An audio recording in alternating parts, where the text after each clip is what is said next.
Hi, I'm Tim Autrey, founder and CEO of the Practicing Perfection Institute and the Executive Director of the Human Performance Association. You know, one of the phrases that we hear epidemically in the world of business today is excellence. We're striving for excellence. We're pursuing excellence.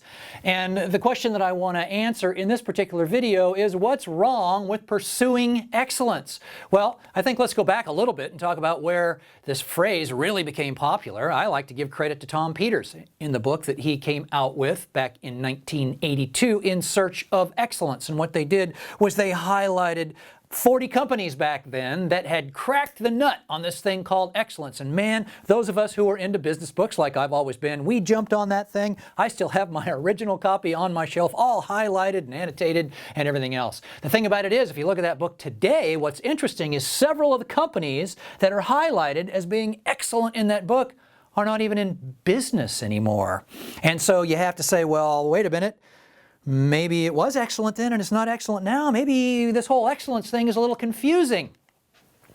And what I'd like to point out is that's exactly the case. Let's take a look at the definitions. First of all, the word excellence itself. If you go to Webster's dictionary, you will see the definition of the word excellence is the habit of being excellent.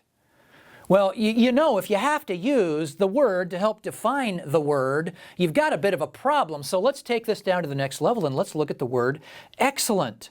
The definition of excellent, according to Webster's, is very good. Is that what you're striving for in your organization, is to be very good? You see, the problem with this is when we put this stuff out there like this, we're expecting our pursuit of excellence, which, you know, ideal-wise is a pretty lofty goal. We're expecting that to have tangible impact on the behaviors of the folks that are actually supposed to make it happen, and it just flat out doesn't work. So if you can't use the term or shouldn't use the term excellence, what should you replace it with? What I recommend you replace it with is next level.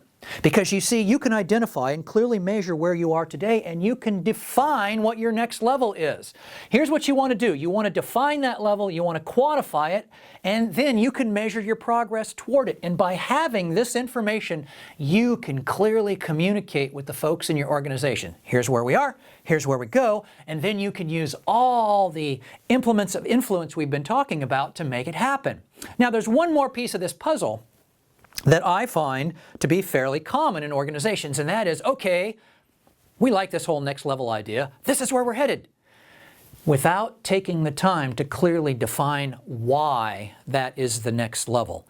Why should lie, and ultimately does lie, at the core of everything you do. So, to help you understand this, what we've put together is a document entitled The Transformation Conversation. Now, this is based upon a book by one of my mentors, Dan Sullivan, and I highly recommend that you go to the link below this video and download this. What this will help you do is get to the core of why you're headed where you're headed. And by knowing that, it makes all of your efforts so much more powerful. So remember, define your next level, communicate it, and then use the tools of influence that we've put throughout this entire series of videos to help take you and your organization sustainably to your next level. I'm Tim Autrey. Thanks for watching.